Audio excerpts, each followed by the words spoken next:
Depletion of natural vegetation, the management problems. प्राकृतिक वनस्पति के ह्रास की प्रबंधकीय समस्याएं। मानव जीवन में वनस्पति का सदा से ही प्रगाढ़ महत्व रहा है। मानव की 3 मूलभूत आवश्यकताएं जैसे रोटी, कपड़ा और मकान, ये प्राकृतिक वनस्पति पर ही निर्भर करती हैं। वनों से हमें उपयोगी तथा प्रतिदिन व्यवहार की अनेकानेक वस्तुएं प्राप्त होती हैं, जिनमें इमारती लकड़ी, जलाऊ लकड़ी, प्लाईवुड, बांस, बेंत, सेल्यूलोज, लिग्निन, चारा, अनेक औषधियाँ, रबर, गोंद, सुपारी, टैनिन, लाख इत्यादि। अनेक उद्योग वनों से प्राप्त होने वाले उत्पादों पर निर्भर हैं।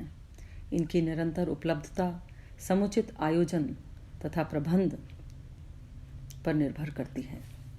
दुर्भाग्य से मानव अपनी तात्कालिक स्वार्थ पूर्ति हेतु पारिस्थितिकीय नियमों एवं संबंधों की अनदेखी कर वनों की अंधाधुंध कटाई करता रहा है। साथ ही विकास की नई नई परियोजनाओं के कारण प्राकृतिक वनस्पति पर अत्यधिक प्रभाव पड़ा है। भारत में स्वतंत्रता प्राप्ति के समय 22.4% भूभाग पर वन थे, जो विश्व के वनों के कुल क्षेत्रफल का 2% था। पुनः भारत में कुल स्थलीय क्षेत्र का लगभग आधा भाग व्यर्थ भूमि या वेस्टलैंड के रूप में है। कुछ अध्ययनों के अनुसार वन विनाश की दर प्रति वर्ष बढ़ रही है। वर्तमान में भारत में अब लगभग भूभाग के 8% क्षेत्र में ही वन रह गए हैं। ये तीव्र गति से वनों के विनाश के साथ कई मूल्यवान पादप एवं महत्वपूर्ण जंतु जातियां लुप्त हो गई हैं तथा कुछ लुप्त होने की सीमा रेखा पे हैं। प्राकृतिक वनस्पति के ह्रास से होने वाले दुष्प्रभाव इतने गंभीर हैं कि यदि इन पर समुचित ध्यान नहीं दिया गया तो मानव जाति का अस्तित्व ही खतरे में पड़ सकता है। अतः प्राकृतिक वनस्पति का संरक्षण एवं प्रबंधन आज विश्व की प्राथमिक आवश्यकता है। प्राकृतिक वनस्पति एक ऐसा संसाधन है जिसका यदि युक्तिसंगत उपयोग किया जाए तो उसका अनंत काल तक उपभोग संभव है। यह कार्य उचित प्रबंधन के द्वारा ही संभव है। परंतु वनस्पति के प्रबंधन में अनेक समस्याएं हैं।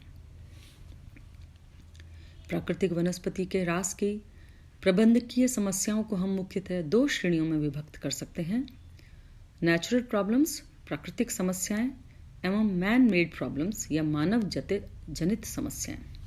तो पहले हम लेंगे नेचुरल प्रॉब्लम्स या प्राकृतिक समस्याएं।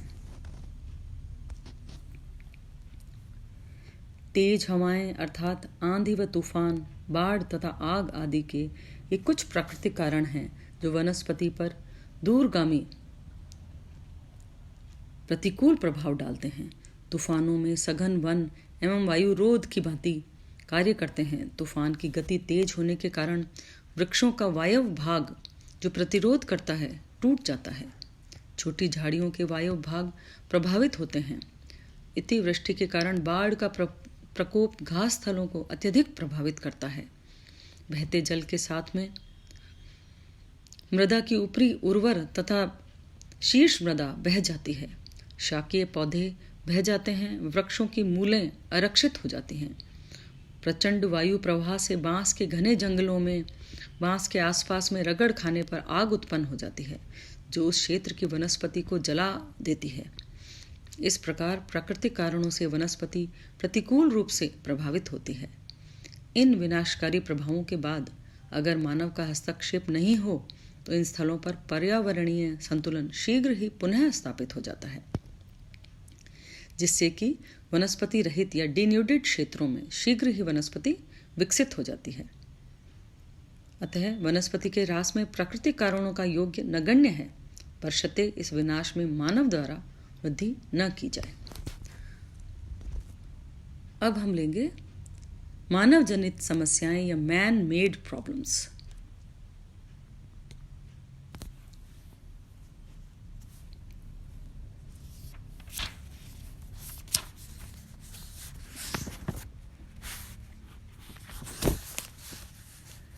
Destruction of biotic potential of land leads to desertification. Such problems arises due to overgrazing, indiscriminate felling of trees, and over-exploitation of land resources. It was the growing demand of the cities that also destroyed our forests. Besides this, local cattle, goats, sheep, etc. not only destroy the vegetation but also pull out the roots of plants.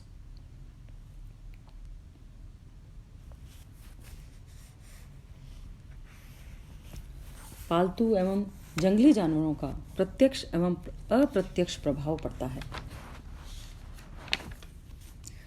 Bharat में वनों को सबसे अधिक हानि करने वाले पशुओं, जो कि अधिकतर पालतू हैं, इनके द्वारा हुई है। गाय, भैंस, घोड़े, गधे आदि प्रमुख चरने वाले पालतू पशु हैं। चरने का सर्वाधिक हानिकारक प्रभाव वृक्ष की बीज धारण करने की क्षमता पर पड़ता है। अगर वनों में इन पशुओं को स्वतंत्र छोड़ दिया जाए तो वृक्षों का वन कुछ ही वर्षों में झाड़ियों के वन में और अंत में वृक्ष विहीन घास क्षेत्र में बदल जाएगा। इन जानवरों के इधर उधर विचरण से इनके खुरों से भूमि कठोर हो जाती है, वृक्षों की वृद्धि के लिए जो अनुपयुक्त हो जाती है। कठोर मृदा में जल रिसाव तथा गैसों का आदान प्रदान कम होता है। जानवरों के प्रत्यक्ष प्रभाव के अतिरिक्त मनुष्य द्वारा वृक्षों की पत्तियों को काट छांट कर चारे के रूप में खिलाने के उपयोग किया जाता है। चरने वाले जानवरों के अतिरिक्त बकरी, भेड़, ऊंट आदि पशु प्ररोह तथा पत्तियों को खाते हैं। भेड़ व बकरियां तो वनस्पति के प्रबल शत्रु हैं। इनके कारण देश के कई वनस्पति क्षेत्र वनस्पति विहीन हो गए हैं। भेड़, बकरी तथा ऊंट की मरुस्थलीयकरण में वनस्पतिहीन क्षेत्रों के विकास में एक विशेष भूमिका रही है। इन जानवरों के लिए एक प्रसिद्ध कहावत है, ऊंट छोड़े आंकड़ों, बकरी छोड़े कांकरो। अर्थात ऊंट आंख को छोड़कर सभी प्रकार के वनस्पति का भक्षण करता है, जबकि बकरी कंकरों को छोड़कर सभी प्रकार की वनस्पति को खा जाती है। राजस्थान का मरुस्थल इन पशुओं के अत्यधिक चरण की ही देन है। पालतू जानवरों के अतिरिक्त जंगली शाकाहारी जानवरों जैसे कि सांभर, नीलगाय और हिरण, ये भी झाड़ियों तथा वृक्षों की कोंपलों को खाते हैं। ये जानवर विशेष जातियों की वृक्षों की पत्तियां तथा प्रहो कलिकों को अधिक पसंद करते हैं। इस कारण उन जातियों पर अत्यधिक प्रभाव पड़ता है। बांस हाथियों का अति प्रिय भोजन है। बांस के साथ साथ हाथी दूसरी वनस्पति को भी प्रभावित करते हैं। इसी प्रकार सुअर, भालू, चूहे, खरगोश आदि भी भोजन के लिए कुछ विशेष पादप जातियों को अत्यधिक पसंद करते हैं। जंगली जानवरों के वनस्पति पर हानिकारक प्रभाव सीमित होते हैं, अतः वनस्पति का प्राकृतिक तथा पारिस्थितिकीय संतुलन बिगड़ नहीं पाता है, वह बना रहता है। अब हम आते हैं वृक्षों की अंधाधुंध कटाई या एक्सेसिव फेलिंग ऑफ ट्रीज। यद्यपि वन मानव की महत्वपूर्ण संपदा है, इसके बावजूद भी कभी अज्ञातवश व कभी जानबूझकर मानव द्वारा वनों की अंधाधुंध तरीके से कटाई चल रही है। बढ़ती हुई जनसंख्या की आवश्यकताओं की पूर्ति के लिए वनों पर दबाव बढ़ता जा रहा है। वनों को साफ करके कृषि भूमि बनाई जा रही है और कृषि भूमि मकानों के निर्माण में काम में ली जा रही है। इस वन तेजी से लुप्त होते जा रहे हैं, कहीं कृषि विस्तार के लिए तो कहीं नदी घाटी परियोजनाओं के लिए, कहीं बस व रेल मार्गों के लिए या कहीं शुद्ध व्यावसायिक उद्देश्यों के लिए बड़े बड़े वन क्षेत्र साफ किए जा रहे हैं। प्रतिदिन लाखों करोड़ों वृक्ष मानव की प्रकृति की अंधी दौड़ के शिकार हो गए हैं। शहरीकरण तथा खनन कुछ ऐसे कारण हैं जिनसे कि सघन वन क्षेत्र मरुस्थल में बदल गए हैं। इस प्रकार प्राकृतिक वनस्पति दिन प्रतिदिन संकुचित होती जा रही है।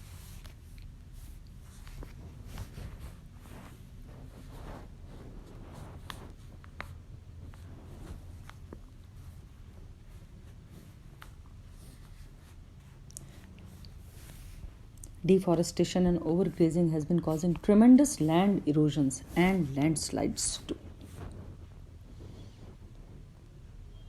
Nearly 1% of land surface of India is turning barren every year due to deforestation.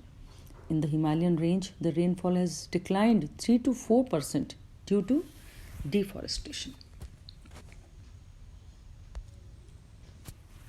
अब हम तीसरे कारण पे आते हैं, वनों को जलाना या बर्निंग ऑफ ट्रीज।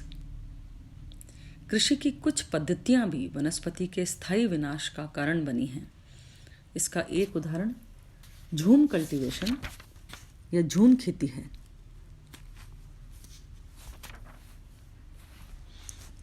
जिसके कारण उष्ण कटिबंधीय क्षेत्रों के वनों का तीव्र गति से विनाश होता है।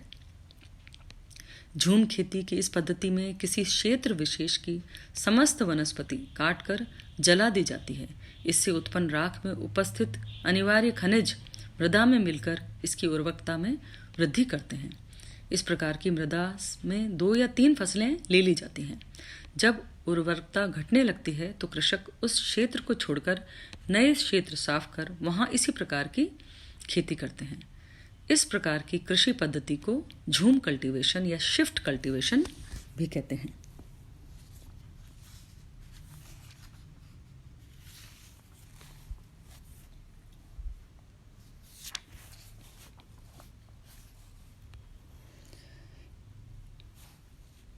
आदिवासी इसी पद्धति से खेती करते हैं। इस प्रकार की खेती से होने वाले नुकसान का अनुमान इससे लगाया जा सकता है कि आइवरी कोस्ट में 1956 से 1967 तक वहाँ के समय में वहाँ का 40% वन क्षेत्र स्थायी रूप से नष्ट हो गया है। भारत में इस प्रकार की खेती नागालैंड, मेघालय, मध्य प्रदेश, अरुणाचल प्रदेश, त्रिपुरा तथा असम के आदिवासी बाहुल्य क्षेत्रों में प्रचलित है।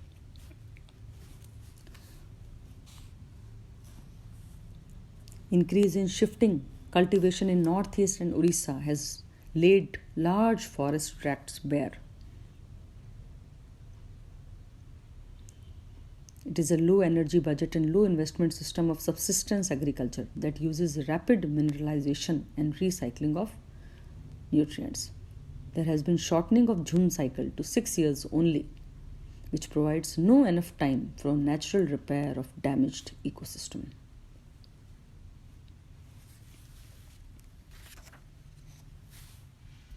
प्राकृतिक कारणों से भी वनों में आग लग सकती है।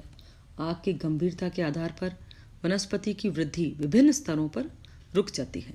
कभी कभी मृदा जलकर इतनी शुष्क हो जाती है कि कई वर्षों तक उसमें कोई पादप वृद्धि संभव नहीं हो पाती। Then coming on to the allelopathic effects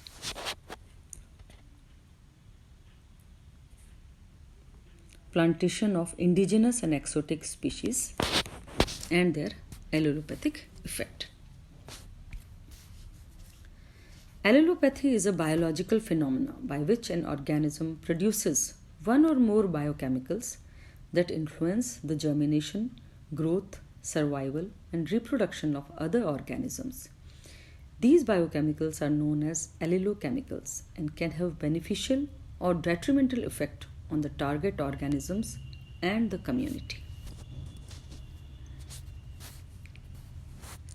कुछ पादप इस प्रकार के होते हैं कि उनकी मूलों या मृत भागों के अपघटन से ऐसे पदार्थों का स्रावण होता है जो दूसरी जाति के पौधों के लिए विषैले होते हैं।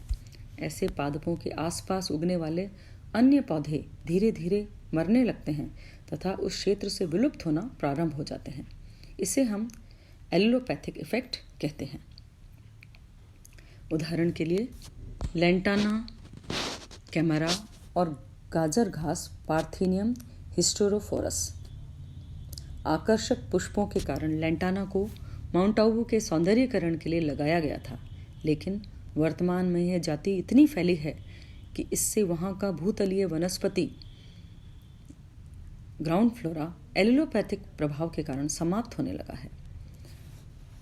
इसी प्रकार का प्रभाव गाजर घास का भी होता है। जहाँ ये लग जाती है वहाँ का पूरा ग्राउंड फ्लोरा का विनाश कर देती है।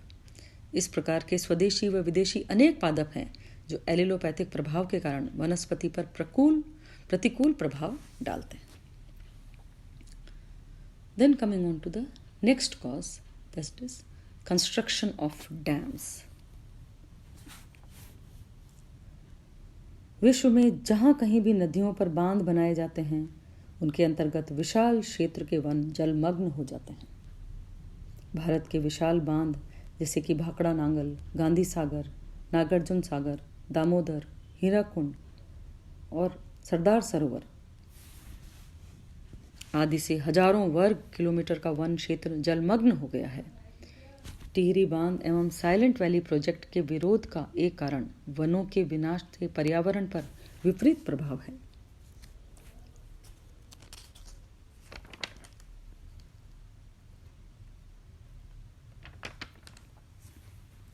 प्राकृतिक वनस्पति की अपूर्णीय क्षति को रोकने में प्रमुख बाधा अप्रभावी या अनुपयुक्त कानून तथा अज्ञानता का होना है।